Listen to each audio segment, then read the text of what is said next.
قدرت نے ملک عظیم پاکستان کو ہر طرح کے علاقوں، موسموں اور نظاروں سے نواز رکھا ہے۔ یہی وجہ ہے کہ پاکستان ہمیشہ سے ہر جگہ ہی قابل دید رہا ہے۔ پاکستان کے شمالی علاقہ جات جہاں اپنی خوبصورتی کی وجہ سے مشہور ہیں، وہیں پاکستان کے مغربی علاقہ جات بھی خوبصورتی میں کسی سے کم نہیں۔ صوبہ سرحد میں داخل ہونے کے بعد جب آپ ڈیرہ اسماعیل خان کو بائی پاس کرتے ہوئے ٹانک پہنچتے ہیں اور اس کے بعد آپ وانا روڈ پر پہنچے تو بائیں کی بجائے دائیں مڑ جائیں۔ اس کے بعد پاکستان کا اب تک ان ایکسپلور علاقہ شروع ہو جاتا ہے۔ 2 دہائیوں تک دہشت گردانہ کارروائیوں کی زد میں رہنے کے باوجود اب یہ علاقہ مکمل طور پر محفوظ ہے اور سیر و سیاحت کے لیے بہترین جگہ ہے، کیونکہ اس جگہ کی حفاظت کے لیے پاکستان آرمی کے رکھوالے موجود ہیں۔ یہ علاقہ جات ابھی تک انسانی پہنچ سے تقریباً دور ہی رہے ہیں، اور آج ہم انہی جگہوں کا دورہ کریں گے اور دیکھیں گے ان خوبصورت جگہوں کو۔ تو بنے رہیے اسامہ خان کے ساتھ اور دیکھتے رہیے آپ کی آواز۔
कुछ देर सफ़र करने के बाद जब आप थक जाएं और पहुंचे जंडोला, तो वहाँ की गर्मा गर्म चाय भी आपको मज़ा और लुत्फ देगी।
صلی اللہ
उसामा भाई, सबसे पहले तो मैं आप लोगों का शुक्रिया अदा करता हूँ कि आप लोग वज़ीरिस्तान आए, वज़ीरिस्तान में नुमाइंदगी कर रहे लोगों का, मतलब है यहाँ के हालात आवाम को बता रहे हैं, तो इस बात पे आप लोगों का लाख लाख शुक्रिया है। दूसरा, मैं बज़ात ख़ुद यहाँ इलाके का रहने वाला हूँ, कौम से मसूद से ताल्लुक़ है, कौम मसूद से। मलक रियाज नाम है मेरा, ताजिर यूनियन सदर हूँ यहाँ मकीन मार्केट का, तहसील मकीन का। यहाँ आप लोगों के सामने है हालात भी और मौसम भी और इलाका भी और ख़ूबसूरती भी, अच्छाइयाँ भी, बुराइयाँ भी। मैं ये कहना चाहता हूँ पूरी पाकिस्तानी आवाम को कि भाई वज़ीरिस्तान ये समझो कि पूरे पाकिस्तानियों का घर है। इसमें न ज़बान का तासुर है कि न तासुब करते हैं यहाँ पे लोग कि भाई ये कौन से ज़बान का है या कौन से ताल्लुक़ रखता है। कुछ अरसा पहले जो मतलब है आप लोगों के सामने हालात बिगड़े हुए थे, वक़्त के मुताबिक दहशतगर्दी थी, परेशानियाँ थी, मतलब लोग आने जाने में बहुत तकलीफ़ था, लोग आ नहीं सकते थे। लेकिन अल्हम्दुलिल्लाह पाक फ़ौज की बदौलत और कुर्बानियों से और यहाँ मसूद और वज़ीर कबीले की ताउन से अभी जो अमन आया हुआ है, इसमें अल्हम्दुलिल्लाह आप लोग भी अल्हम्दुलिल्लाह आए हुए हैं। मेरे साथ इस रेस्टोरेंट है, कैफ़े मकीन होटल एंड रेस्टोरेंट, इसमें मेरे साथ पार्टनर है हामिद हसनैन भट्टी, जो कि बकर का रहने वाला है, पंजाब से ताल्लुक़ है उसका। अल्हम्दुलिल्लाह यहाँ पे ये साल में हमारे पास पंजाब से कम हज़ारों की तादाद में लोग आए हैं जो हमारे पास होटल में स्टे किया हुआ है। अभी आने वाले कल के लिए भी हमारे साथ एक डॉक्टर साहब ने बुकिंग कराई है जो फैमिली समेत आ रहा है शवाल की तरफ, और मतलब है यहाँ मकीन में घूमने के लिए। अभी सुबह मुझे फ़ोन किया था, वो डी खान में है, डॉक्टर ज़िया समद एवान नाम है उसका। तो मतलब अल्हम्दुलिल्लाह आप लोगों के सामने, आप लोग तो इधर उधर घूमे फिरे और मतलब इलाका देखा। इंशाल्लाह अमन है और खुशनौदी अल्हम्दुलिल्लाह। यहाँ पे कोई ऐसी कहानी नहीं है जो मतलब बाहर के लोग तासुर देते हैं या कुछ अपने हमारे लोग बताते हैं कि वहाँ के हालात ऐसे हैं या वैसे हैं। जैसे उसामा भाई आपने बताया था कि आपके मसूद ने मुझे बताया कि अभी के हालात ऐसे हैं तो ऐसे हैं। अभी आप लोगों ने तो देख लिया, अभी वो तो या ट्रक में बैठा हुआ था या डेरा इस्माइल खान में। हालांकि हालात आप लोगों के सामने, आपका दिन भी यहाँ गुजरा, एक नहीं दो। अच्छा, ये सब यहाँ खाने के लिए भी हर चीज़ लोगों को मिलती है, और उसके हवाले से भी ज़रा बता देना कि जो लोग फैमिली के साथ आना चाहें वो उन्हें कोई हर तरह रिहाइश वगैरह का और दूसरी। अल्हम्दुलिल्लाह यहाँ पे हमने ऐसा सेटिंग बनाया हुआ है कि फैमिली के लिए अलग इंतज़ाम है और मर्दाना के लिए अलग इंतज़ाम है। इनमें खाने पीने में अल्हम्दुलिल्लाह हर किस्म का सहूलत यहाँ पे।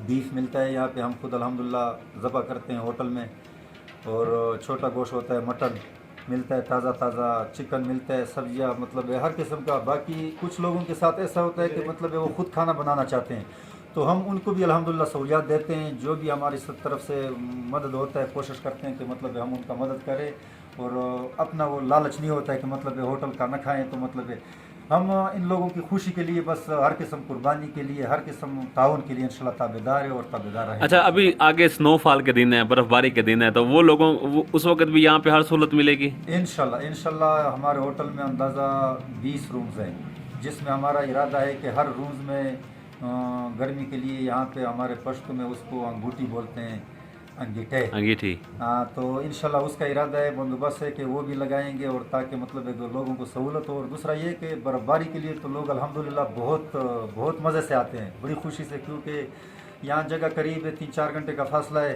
तो बर्फ़बारी आपके सामने, लोग कश्मीर जाते हैं पता नहीं 10-12-15 घंटे सफ़र करके।